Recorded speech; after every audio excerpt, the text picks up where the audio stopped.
Һаумыһығыҙ мөхтәрәм милләттәштәр. Эфирда башҡорттар тапшырыуы. Программаны әҙерләүсе ижади төркем исеменән студияла һеҙҙе Айтуған Йәнбирҙин Һәм Динара Әхмәтова сәләмләй.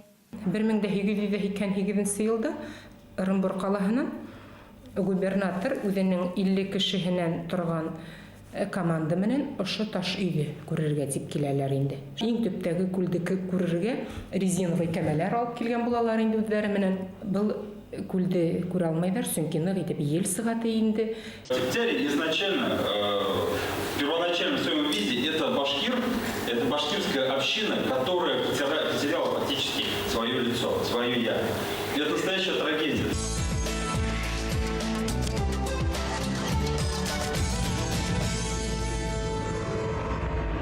Шүлгән мәмерйәһендәге күл төбендә табылған кәмә хаҡында бығаса берәү бер ни белмәй ине. Һәр хәлдә был һорауға аныҡ ҡына яуап биргән кеше юҡ ине. Ниндәй кәмә ул, кем алып килгән? Ҡайһылай итеп уны мәмерйәнең нисәнселәр ҡатындағы күлгә мендергән? Был һорауҙарға яуаптар архив документтарында. Тарихи сығанаҡтарҙың байтағы күп осраҡта тикшеренеүсенең иғтибарынан ситтә ҡала. Сөнки һәр эҙләнеүсе үҙен генә ҡыҙыҡһындырған материалды тупларға тырыша. Ниндәйҙер мөһим документ йәки баҫмаға юлыҡһа ла, кәрәкмәгәнлектән иғтибар итмәй. Бындай документтар һәр архивта, шулай уҡ Рәсәй Фәндәр академияһы Өфө ғилми үҙәгенең ғилми архивында ла булыуы мөмкин. Иҫәптә 121 фонд тора. Шуларҙың 14-і ғилми учрежденияларҙың, ғилми институттарҙың фондтары, 101-һе инде шәхси фондтар. Шәхси фондтар араһынан 107 фондтан 28-і Бөйөк Ватан һуғышында ҡатнашҡан яугир, ғалим ағайҙарҙың фондтары. Икенсе йыл, менә 2016 йылда ғилми архивҡа 60 йыл буласаҡ. Архив кәштәләрендәге документтар бер көндә тупланмаған әлбиттә. Мәғлүмәттәр төрлө ысул менән йыйылған. 60-70 йылдарда Тарих, тел һәм әҙәбиәт институты директоры Әхнәф Харисов гәзит, журналдар аша халыҡҡа тарихи мәғлүмәттәр туплашыуға ярҙам һорап мөрәжәғәт итә. Яуаптар килгән яҡтарға фольклор экспедициялары ойошторола. Иң бай фондтарҙың береһе тип әйтер инем мин. Тел, тарих һәм әҙәбиәт институтының фонды. Менә ошо фондтың 5-нче күсермәһендә бик ҡыҙыҡлы мәғлүмәттәр, бик ҡыҙыҡлы документтар һаҡланған һәм шуларҙың береһен мин һеҙгә күрһәтеп китер инем. 15-нче йылдың менә йәй айҙарында уҡыу залына Башҡорт дәүләт университетынан Заманова Фируза Рафаил ҡыҙы тигән уҡытыусы мөрәжәғәт иткән ине. Ул үҙенең менә Сабирйән Мөхәммәтҡолов уның олатаһы икәнен әйтте һәм ул ошо Күҫәк бей легендаһының нисек яҙылғанын ҡарап киткән ине. Ул ваҡытта менә Сабирйән Мөхәммәтҡоловтың ул әйтте инде 15-нче йылдың йәй айында 125 йылын үткәрәбеҙ Бөрйән районында уға арналған сара үтәсәк тип инде. Шунан менә был документты мин ҡарап сыҡҡас, менә шуны әйтер инем. Сабирйән Мөхәммәтҡолов был легенданы 1916 йылда яҙа инде. Уға ул ваҡытта, яҙған ваҡытта барлығы 26 йәш булған. Бөрйән ере легенда риүәйәттәренең ҡайһы берҙәре Байназар балалар йорто уҡыусылары альбомына теркәлгән. Унда Шүлгән таш мәмерйәһе тураһында ла мәғлүмәт бар. Мәмерйәләге күлдең төбөндә ятҡан кәмә тураһындағы фаразлауҙар күп йылдар дауам итә. Был кәмәнең унда ҡасан, нисек хасил булыуын бер кем дә аныҡ ҡына итеп әйтә алмай ине. Ә яуап ғилми архивта һаҡланған булған икән. 1808 йылда Ырымбур ҡалаһынан губернатор үҙенең 50 кешеһенән торган команда менән ошо таш өйҙө күрергә тип киләләр инде, Шүлгән мәмерйәһен. Һәм менә ошо 50 кешенән торган команда ошо Шүлгән таш эргәһендә палатка ҡороп, 10 көн буйына шунда ятҡандар инде. Һәм ул менә ошо командалағы кешеләр араһынан унда төрлө һөнәр эйәләре булған инде. Начальниктар, столярҙар, балтаҫталары, төрлө кешеләр булғандар. Текә ҡая тип яҙыла инде ошо легендала. Текә ҡая, шул текә ҡаяны менер өсөн 12 метрлыҡ баҫҡыс эшләнелгән тиелә инде. Шул 12 метр баҫҡысты менә как раз ошо командалағы кешеләр, ҡулыҫталары эшләйҙәр инде. Һәм унда ул урын теге таулы, һыулы таш араһында дымлы булғас, был әлеге ваҡытта сиргән инде был баҫҡыс. Һәм Шунан менеп инде улар иң төптәге күлде күрергә резиновый кәмәләр алып килгән булалар инде үзләре менән. Шул резиновый кәмәләр менән дә шул төптәге күлде барып итеп күрә алмайдар дип языла инде легендала. Был күлде күрә алмайдар, чөнки нык итеп ел сыга инде. Күл төбендә шул кәмә ята дип һөйләгән 1950 елларда Шәрәфулла Сафин. Был тарихты һәм башка легендаларда Байназар балалар йорты тәрбияләнүчеләренә һөйләп яздырганда, Шүлгән авылында яшәгән Олатайга 88 яшь була. 1888 елда Оренбур губернаторы вазифаһын генерал Николай Алексеевич Маслаковец үтәгән. Тимәк, мәмриягә лә ошо кеше килгән булып сыга. Архивта шулай ук Миндияр Биксурин тарафынан төзелгән 6 һүҙлектең күсермәләре һаклана. Биксурин 1760 елдарда Оренбур губернаһы канцелярияһында төрки телдәр тәрҗемәсеһе була. 1782-1781 елдарда Бухара ханлыгына ебәрелгән Рәсәй илчелегенең башлыгы, 1819 елда Хиуа ханлыгында Рәсәй илчелегендә тәрҗемәсе булып эшләй. 107 шәхси фонд бар дип әйттем бит инде. Ошо 107 шәхси фонд араһында Бикчурин Миндиярның да шәхси фонды бар. Ул инде Оренбур губернаторы канцелярияһының Калеш СССР Рәсәй дипломаты һәм тәрҗемәсеһе булган. Сит илдәр менән дипломатик эшмәкәрлек иткән һәм ошо шәхес тарафынан инде 18 буаттың 2 яртыһында төрле һүҙлекләр төзелгән. Менә улар минең алдымда. Был һүҙлектәр инде менә төрле рәвештә таблица формаһында ла бар. Һәм был һүҙлектәрҙең төп нөсхәһе Рәсәй Фәндәр академияһы архивында һаҡлана. Беҙҙә ҡалған документтар инде былар ошо төп нөсхәнең копиялары. Улар 6 эштән торалар һәм бүгенге көндә инде улар Өфө ғилми архивында һаҡланалар. Һәр бер һүҙлектә 3-4 һүҙ. Автор күп телдәрҙе белгән бик уҡымышлы зиһенле кеше булған. Һүҙҙәрҙе Хиуа, Бухара, Ҡаҙаҡ, Мишәр, Ғәрәп, фарсы телдәренә тәржемә иткән һәм бик оҫта итеп таблицаға тултырған. Теге яки был телдәге яңғырашын кириллицала теркәгән. Тағы ла фондта һаҡланған легендалар араһында һыу айғыры яки ҡояш ҡыҙы тигән әкиәт тә бар. Уны 1975 елда Тарих тел һәм әҙәбиәт институтына Миәкә районы Тамъян Таймаҫ ауылы кешеһе Базаров Фәрүәз Ямали улы ебәргән. Был әкиәттең башҡорт халыҡ әкиәттәре йыйынтығына индерелмәүенә үкенесен белдергән. Мәғлүмәт биреүсе был әкиәтте 1923 елда Туҡсуран олоҫонан килгән бер ағайҙан ишеткән. Ул ваҡытта Туҡсуран олоҫо ла Бәләбәй кантонына ҡараған. Туҡ буйы кешеләре Тамъян Таймаҫта ат ашатырға туҡтай торған булған. Бәләбәйгә йомоштары төшкән кешеләр, менә беҙҙең ауыл аша үтеп, беҙҙең ауылда фатирҙа ҡунырға ҡалалар ине, ҡышҡы оҙон төндәрҙә. Төндәр буйына ололар әкиәт һөйләгәндә, бәләкәй балалар, беҙҙең өсөн бәләкәй балаларға ошо әкиәттәрҙе тыңлау ныҡ ҙур ҡыуаныс була торғайны тип яҙа инде.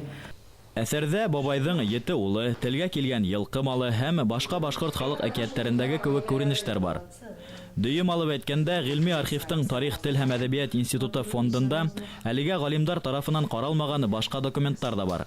Мәсәлән, Бәләбәй өйәҙе башҡорттарының жалобындай грамоталарын раҫлауҙы һораған мөрәжәғәтнамәһенең тексты ла ята. Был яҙманың хәрефтәре ваҡыт үтеү менән юйыла башлаған инде. Уны өйрәнеп өлгөрөү зарур. Шулай уҡ ғәрәп графикаһындағы муллалар указдары, мәсеттәрҙең метрика китаптары, хатта ҡайһы бер шәжәрәләр бөтөнләй уҡылмаған. Архив кәштәләрендә ятҡан был һәм тағы ла бик күп ҡиммәтле документтар үҙ тикшеренеүселәрен көтә.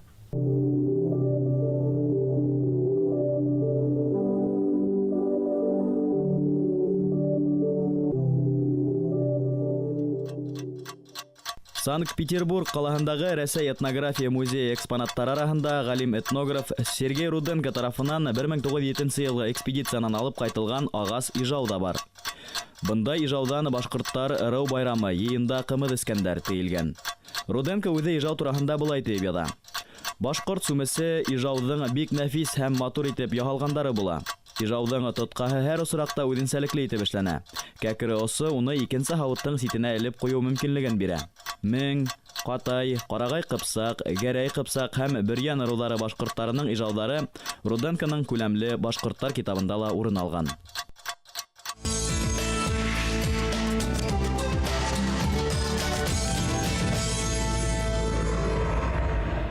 Башҡорт ырыуҙары араһында Ҡыба урыуы мөһим урын биләп тора.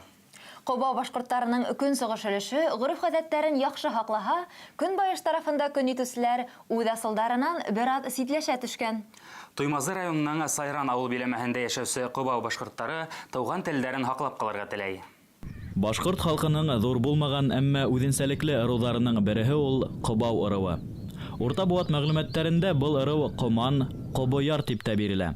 Уларның сәяси тарихи күп кенә хәрби еңүләр менән биделгән. 9-13 буаттарда башкорт халкы составына ингәс, улар айрым этно-территориаль берәмек Кобау улысын тәшкил итә. Кобау башкортлары яшәгән матур төяктәрҙең береһе Олы Нөгеш елгаһы башланган ер — Сайран. Кобау ырыуы башкортлары яшәгән авылдар Иске Арысланбәк, Яңа Арысланбәк һәм Сайран үҙе Туймазы районының Сайран авыл биләмәһенә карай. 1795 елгы халык исәбен алу мәгълүматларында ук Сайран авылы күп милләтле авыл буларак күренә. Бында 53 башкорт, 37 яһаклы татар һәм 13 типтәр исәпләнә. Типтәрҙәр документтарда улар был ерҙәрҙә инде 200 йылдан ашыу асаба башкорттар менән бергә яшәй дип яҙыла. Безнең Серен 1790 елны Серен белән Сәпек дигән әдәм килеп утырган шушы урынга. Шуннан без торылганбыз инде. Менә әле монда нигә кергән Мустафиннар, Сафиннар, Кулыевлар, оларны без Кулыйлар дип йөртә торган элек монда гел урман булган. Урманны төпләп, әлеге баягы һәркем үзенә җир ачкан бит инде. Элек байрам хуҗалык булган бит инде. Һәркем үзенә, һәр нәсел үзенә җир ачкан урманны төпләп. Туймазы районы региондың яхшы үсешкән биләмәләренең береһе исәпләнә. Бөтә авылдарга ла тигәндәй асфальт юл үткән. Сайран авылы биләмәһендә генә асфальт юл юк-юклыкка. Әмма бында ла юлдар насар түгел. Иске һәм Яңа Арысланбәк авылдары халкын Сайран авыл мәктәбе торышы борсый. Халык балаларының төзек һәм матур мәктәптә белем алуын теләй. Бу мәктәп безнең инде күптән салынган, 40 елдан ашы, монда 40 ел элек төгәл генә әйтәлмим, 40 ел элек төзелгән мәктәп инде бу, элек интернат булган, балалар шушында яшәп укыганнар, бик күп авыллардан килеп, әлеге вакытта автобус йөртә балаларны мәктәпкә. Үрмәкәй, Төпкилде, Яңа Арысланбәк, Иске Арысланбәк, Сәрән авылынан балалар укый. Шушы зданиебезнең иске булу сәбәпле, менә ныклы ремонт, төбә алыштырулар, ныклы ремонт кирәк инде. Менә шул ягына. Калган якларыбыз бөтенесе дә бик яхшы мәктәбебездә. Иглин районында яшәүче көнсыгыш Кобау башкортлары үз сыгыштары хакында яхшы белһә, Туймазы районындагылары тамырларынан бер аз ситләшә төшкән. Үзебез башкорт, ана язганмын бит. Үзебез башкорт, телебез бузык безнең татарча да түгел, башкортча да түгел. Безнең авыл шөпшен башкорт, телне генә бузганнар. Милләте башкорт булганнарга җирне күбрәк биргәннәр. Старосталар электә кеше хәленә кергәннәр. Сәрәннәргә җир җитмәгәс, Бурнактан бүлеп биргәннәр. Бурнак кайда дип сорасаң, Бүздәк районы җирендә, өстәл кебек тигез җирләр хәзер алар кулында. Без канны ыру башкортлары. Татарның да теле бар, Чуашның да теле бар. Башкортның да яшәү өчен электән калган изе бар. Элеккеләргә кулак салсаң, татар эшчән дигәннәр. Башкорт җырчы бик җырлап матур өйдә торганнар. Башкорт җире бай булганга, барсы да бай байыды, Россияны күнәштерерлек җир байлыгын кайырды. Башкорт хәзер үзе башлы, үзе закон чыгара, сәрхүш яркаулары өчен әзрәк йөзе кызара. Башкорт инде. Погонлы костюмнар өйдә. Икесе үземнең малай, өчесе онық. 5 офицер бер өйдә. Башкорт биюче җырчы да булган, бик батыр да булган ул. Җирен читләргә бирмәскә әллә ниләр кылган ул. Кобау ырыуы башка халыктар арасында юк. Был эксклюзив ырыу. 1000 еллык тарихтары булган Кобаударның башка башкорт ырыулары исәбендә хакланып калуына һәм улар яшәгән авылларның картанан югалмасына ышангы килә.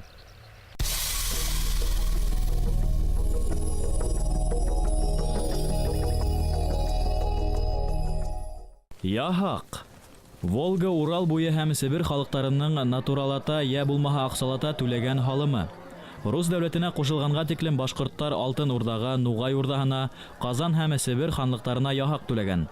Башкортостандың Рус дәүләтенә кушылуы шартларының бере булып, хандарга түләгән күләмдә яһак түләү торган. Башкорттар яһакты ер күләменнән сыгып түләгән һәм үзләренең асаба хокукы гарантияһын шунда күргән.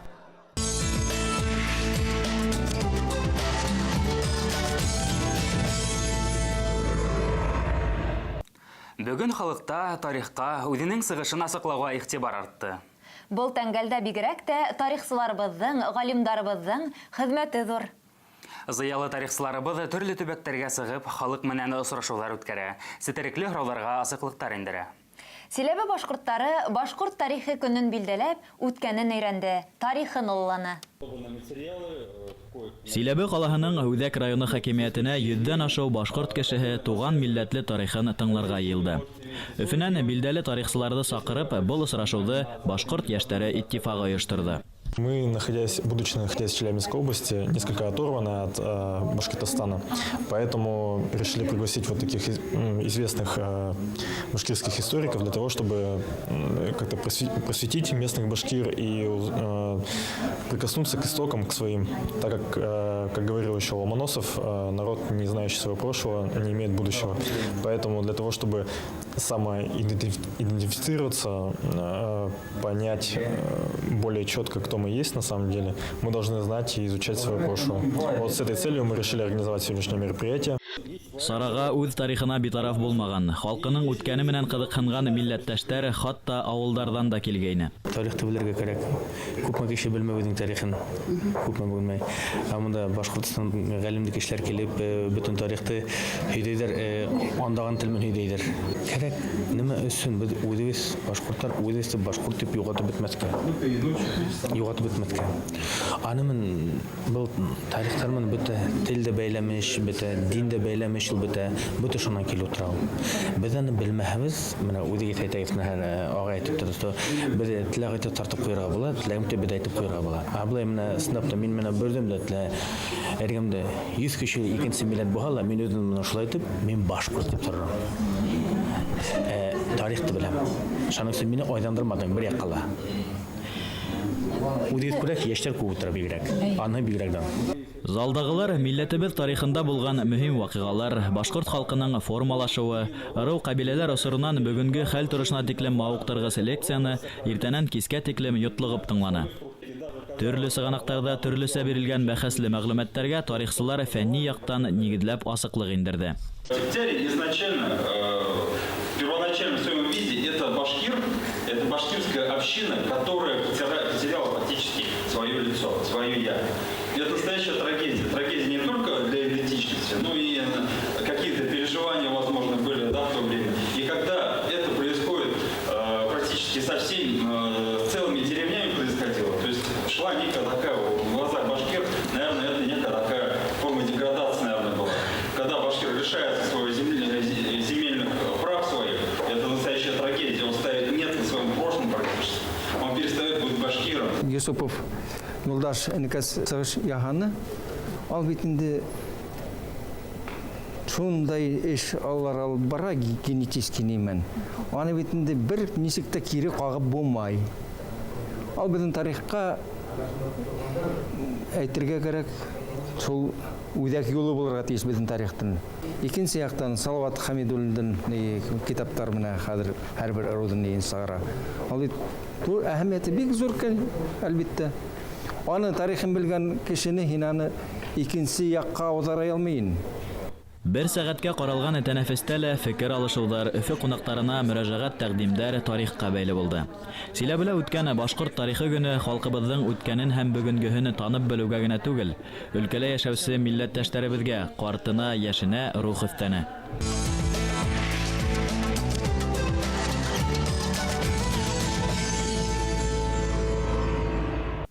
Вакытында бик күп ардаклы шәхестәребез сәяси золым һынаударына дусар булып, язмыштары емерелгән. Улар арасында язучылардан гына Авзал Таһиров, Дауд Юлтый, Булат Ишемгол, Төхвәт Янәби, Габдулла Амантайдар бар. Ябай халык араһыннан репрессиялардан төрлесе каза һәм ябер татыган гаиләләр һәр йорт һайын исәпләнә. Хамар өлкәһе Улуглушица районының Ташбулат авылында ла ундай гаиләләре бар. Кәрәлек елгаһы буенда ултырган Ташбулат авылының рәсми исеме Ташкүстән. 1960 елга кадәр ул Алексеевка районына караган. Халык Кызыл Билге колхозына оешып эшләгән. Колхозлашуның тәүге елыннан ук хәллерәк яшәгән крәстиәннәрне репрессиялау башланган. Безнең башкорт халкы сәсүле авыл кешене үзенә җитерлек сәскән әйтәләр инде бабайлар. Үзләренә җитерлек ни хатırlык та түгел. Основный малсылык белән. Куй күп тотканнар, менә бабайларын олатайым барын әйтәйне. 12 хәйрәтебез барын әйтәй. Ondan artık da yılkımız var ne diyeceğim rабочий yılkılar bunlar ne так mı malı diyeceğim 70-80 tinde kuyumuz var buldu da şunu eşit bitinde основной mayın kaymağı neyin yönün terehen malın itine parıp hatıp faydalananlar основной yürüyenler Уральскийga и Hamarga yürüyenler и Budavlukka Rimurskiy от bana постоянно yürüp Ana alıp katabetinde ülerine eyverler. İyi indi tavarın, pasudan tigersikler ana ulamna kurallar tiga, hava tırma tigersik at bilen işleges. Әлеге ултырган ерләреннән тагы көньяк карак барып, яйләп, көҙләп, кышкы ызмага байтак ер үтеп, малын әйдәп кайткан башкортларның хөренте йөре аз. Әмма көтүлектәре иркен булган. Менә безнең авылның якларында әлдәле урыннар хакланды. Без белмәдек. Yerler uyup yasalgan neler indi. Примерно хәзер әйтәм. 100 метр, 200 метр уратылган şey kanal yani. Метр şu kanal ниме булган икән дип атайлар. Ул әйтә безнең ырдын инде. Теге комбайлар юк.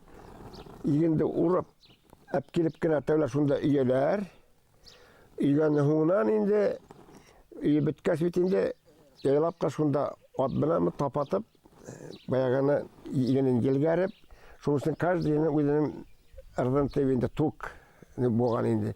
Һәр хуҗаның бөек таш нигезгә ултыртылган агас келәте булган. Ул келәттәрнең ташын да, агасын да колхоз үҙәктәренә төзелеш өчен ташып алып үткәннәр. Малдан килгән ризык, ит, һөт, майды халык күп осракта Көнбайыш Казакстандың Уральск калаһы ярминкәләрендә һаткан. Малдың тиреһе лә әрәм булмаган.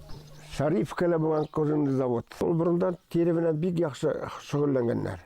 Kuj yasaganlar, dubulonka yasaganlar, şunda köslü olanlar, ana şunda tapşırıp turgan bizdekiler. Şundan raskolaşı bitip, onlar da Samara'ga, Uralsk'a yetip, bir adam kalmagan. Mübin Agay Yapparov'tың ата-олаталары барыһы ла репрессиялана. Şiriyazdan üstügen olatayımız var yine. Onlar 4 brat boğanlar. İngilizken Yusuf babay.